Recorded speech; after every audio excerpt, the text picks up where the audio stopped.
अतौ 7औं अध्याय। कुमारजी आज्ञा गर्नुहुन्छ हे अगस्त्य मुनि। सतीदेवीले त्यसरी प्राण लागेको देखेर देवता यज्ञ गन्धर्व किन्नर नाग आदि दैत्य र ऋषि मुनि सबैले अहो साह्रै अनर्थ भयो भन्दै आश्चर्य माने। उसै बेला अकस्मात आँधी चलेर धुलो उडी सारा आकाशमा ढाकियो र विपरीत हावा चल्न लाग्यो। बिना बादलकै मेघ गर्जन लाग्यो। यज्ञमा उपस्थिति सबै देवता यज्ञ गन्धर्व किन्नर्व दैत्य नागहरू धुलो उडेर आँखामा परि हेर्न असमर्थ भए। वायुको वेगमा अडिन नसकी भूमिमा घोप्टिएर वायुको त्यो उग्र वेगले कतिलाई उडाएर लग्यो, कति भूमिमा पछारिए, कति रुन कराउन लागे। त्यही छुरीमा परेर कतिको हात भाँचियो, कतिको खुट्टा मर्कियो, कतिले भूमिमा टाउको टेक्न पुगे, कतिको मुख भूमिमा घोप्टियो, माटो खान लागे। उठ्न असमर्थ भएका जति रुन कराउन लागे, कति रक्षा गर मरे, बचाओ भन्न लागे। यस्ता प्रकारले यज्ञमा उत्पादन भएको केही बेरपछि हुरीको वेग कम भयो र दक्ष प्रजापतिले चिन्ता गरी सबै छोरी ज्वाइँलाई नडराउनु पर्दैन भनी सान्त्वना दिइसकेपछि चिन्त व्याकुल गरी अब कसो गरौँ भन्दै गुरु बृहस्पति कहाँ गएर बिन्ती गरे, हे गुरु अनर्थ भयो, अब कसो गर्ने? असम्भव कुरा प्रत्यक्ष भयो। यस्तो भयभीत स्वरमा कराउन लागे। त्यसै बेला नारदजीले सतीदेवीको अग्निकुण्डमा हाम फाली प्राण त्याग गरेको देखि हावाभन्दा पनि वेगले शीघ्र कैलाश पुगी महादेवका चरणमा दण्डवट गरी उभिरहे। अनि हे नारद, तिमी के भन्न आएका भन, किन मौन उभिएका छौ? यस्तो शङ्करजीको आज्ञा सुनि हात जोडेर नम्र स्वरमा बिन्ती गरे, हे ईश्वर, हजुरकी प्राण प्रिय सतीदेवी दक्ष प्रजापतिको यज्ञ अग्निमा हाम फालेर प्राण त्याग गर्नुभयो। किनभने हे जगदीश्वर, हे करुणा निधे, पापिष्ट दक्षले हजुरलाई अनेक क्षुद्र वचनले हेला गरी निन्दा गरेको त्यो महादेव कहाँको देवता हो? त्यो त बौला हो। त्यसलाई नडाकेर मेरो के हुन सक्छ? मेरा 33 कोटी छोरी ज्वाइँ र ब्रह्मा विष्णु आदि छँदैछन्। यस्तै भए पनि म त्यसलाई डाक्ने होइन, इत्यादि अनेक दुई वचन बोलेको सुन्दा सहन नसकी क्रोधयुक्त भएर भूमिमा लात्ताले हानी यज्ञको परिक्रमा गरी कसैको पनि मुखतर्फ नहेरी केवल हजुरको नाम शिव शिव भन्दै यज्ञ अग्निमा हाम फाली प्राण त्यागिन्। हे प्रभु, हजुरको डरले अग्निले दिहे दग्धे गर्न सकेका छैनन्। केवल प्राण छोडेर यज्ञ कुण्डमा रासन गरेर झैँ सुतिरहनु भएको छ। हे ईश्वर, यही कुरा बिन्ती चढाउन आएको हुँ। हे चन्द्रमैले अनर्थ भयो, अब के गर्ने? यति भनी नारदजी उभिरहे। नारद मुनिका कुरा सुनेर महादेवले आज्ञा भयो, हे मुनि, तिमीले भनेको कुरा निश्चय सत्य हो कि होइन? शिवको वचन सुनि नारदले भने, हे जगदीश्वर, हजुरका सामु मिथ्या बोल्ने साहस अथवा शक्ति ममा छैन। ध्यान दृष्टिले हेर्नु भए सत्य ज्ञान हुनेछ। नारदजीका यस्ता वचन सुनि ध्यान दृष्टिले विचार गरी अनन्त क्रोधले तिनै नेत्रबाट अग्निका ज्वाला निकाली धाराकी ती पाखुरा निमोट्दै नारदजीको सामुन्ने नै भन्नुभयो, हे मुने,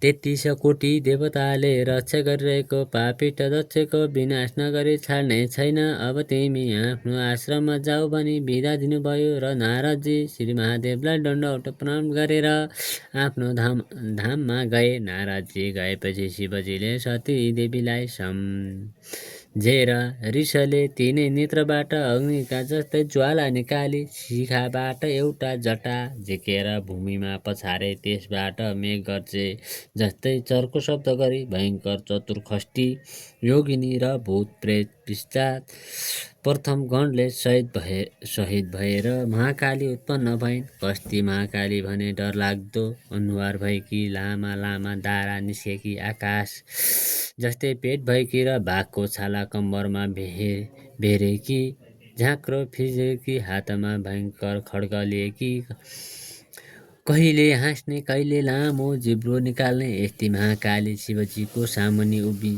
हे के कामले मेरो आराधना गर्नुभयो भनी बिन्ती गरिन्। अनि महादेवले अघि झैँ अर्को जटा झिकेर भूमिमा पछारे त्यसबाट पृथ्वी प्यान मान पार्दै क्रोध सिंह जसरी गर्जन्छ त्यस्तै ध्वनि निकाल्दै हजार सूर्य जस्तो तेज भएका सम्पूर्ण शरीरमा खरानी घसेका मुकुटमाला लगाएका दायाँ हातमा त्रिशूल लिएर बायाँ हातले डमरू बजाउने यस्ता भीषण मूर्ति भएको वीरभद्रले महादेवको अगाडि उभिएर बिन्ती गरे, हे शम्भु, हामी यीहरूलाई किन आराधना गर्नुभयो? तिमीहरूको यस्तो प्रार्थना सुनि महादेवले आज्ञा भयो, हे वीरभद्र, महाकाली तिमीलाई पापिष्ट दक्ष प्रजापतिको यज्ञ विशंस गरी उसको पनि संहार गरी दक्षका सहायक संरक्षक देवताहरूको पनि संहार गरेर आओ भनी डाकेको हुँ। अब तिमीहरू नन्दी भृङ्गी खष्टी योगिनी भूत प्रेत पिशाच समेत भई दक्षको यज्ञ विध्वंस गर्न तत्काल जाओ।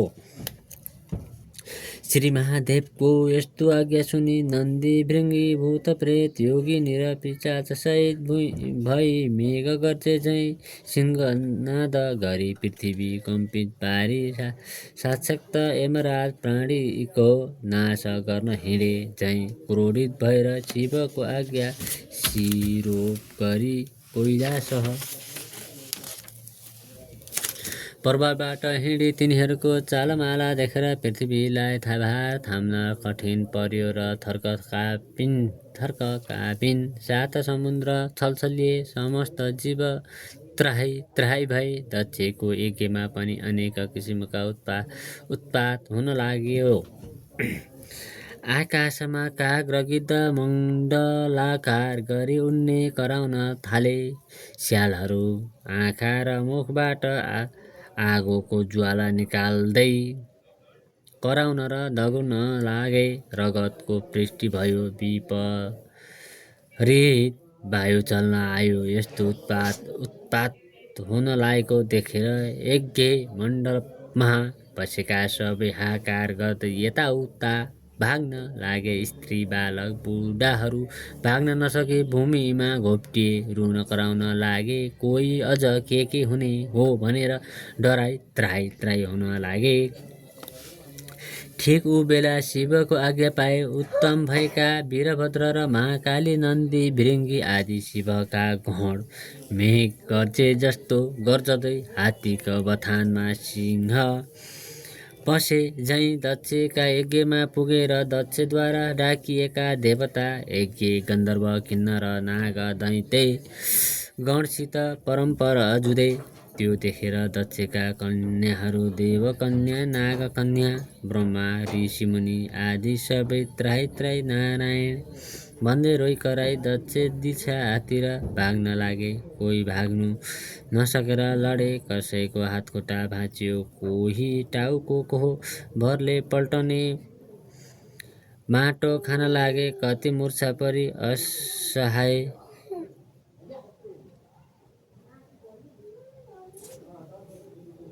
जस्तै भूमिमा लडिरहे। तर विष्णु प्रभृति देवता यज्ञ गन्धर्व किन्नर आदि सबैले दक्ष प्रजापतिको रक्षा गर्न शस्त्र अस्त्र लिएर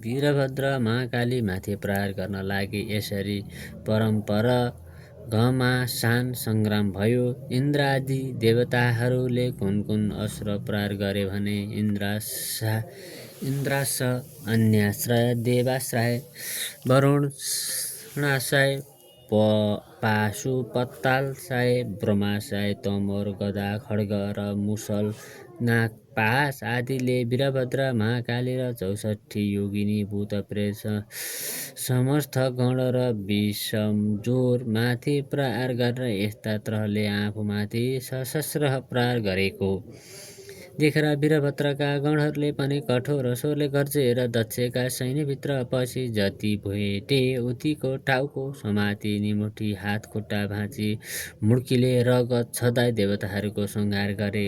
उता महाकालीले प्रत्यक्ष काल जस्तै खड्गली वर्षाकालको प्रचण्ड मेघ गर्जे झैँ गर्जी सिंहनाद गर्दै मृगका फौज महासिंह पसे झैँ सुकेका परालमा आगो लागे जस्तै गरी दक्षका सेनाको संहार गरिन्। वीरभद्र समेत नन्दी भृङ्गी चतुर्खष्टी योगिनी भूत प्रेत पिशाच प्रथम गण समेतले शत्रुतिरका कसैको शिर कसैको हात खुट्टा छुट्याए कसैलाई तिमोठी रगत पिएर नाच्न लागे। कोही हाँस्न थाले कसैको मासु लुसेर खाए कसैको कोखाबाट प्वाल पाएर रगत पिउन लागे। कोही देवता भागे। त्यसरी दक्षका सेना र कोटी कोटी देवताको संहार गरे। यसरी संहार गरेको देखेर दक्षका सेना र देवताको वीरभद्र र महाकालीमाथि आफ्ना सशस्त्र प्रहार गरे। तर यी सम्पूर्ण सशस्त्र महाकालीको शरीरमा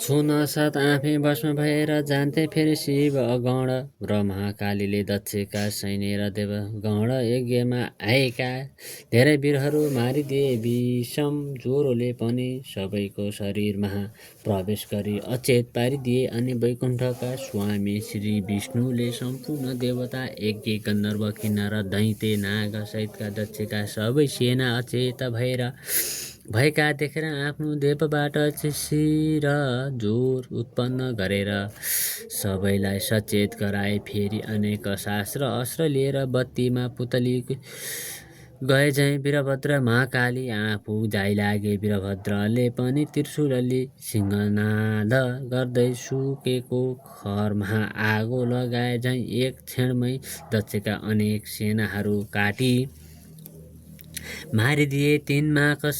तिनमा कसैको शिर छैन, कसैको हात छैन, कसैको खुट्टा छैन। यस्तो स्थिति देखेर कोही रक्षा गर भन्दै भाग्न पनि नसकी भूमिमा लडिरहे। यसरी सबै देवताहरूको संहार गरी अन्य दैत्य नाग दानवलाई समाती अग्निकुण्डमा होम नलागे।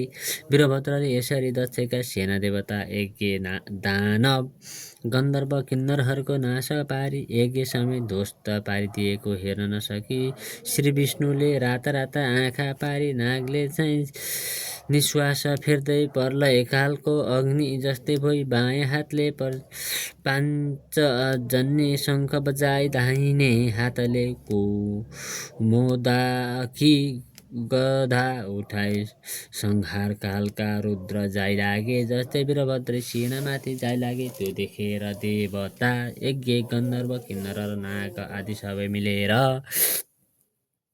दक्ष प्रजापतिका सेनालाई धन्य विष्णु तिम्रो जय कल्याण होस् भन्दै आफ्ना शस्त्रास्त्रले विष्णुको सहायतामा लागेर कठोर युद्ध गरे। यस्तो देखेर महाकाली रिसले आगोको ज्वाला झैँ डरलाग्दो तेज प्रकट गरी खड्गली जाइलागिन्। त्यो देखि भूत प्रेत पिशाच प्रथमगण डाकिनी साकिनी र चतुर्खष्टी योगिनी सबै युद्ध गर्न लागे।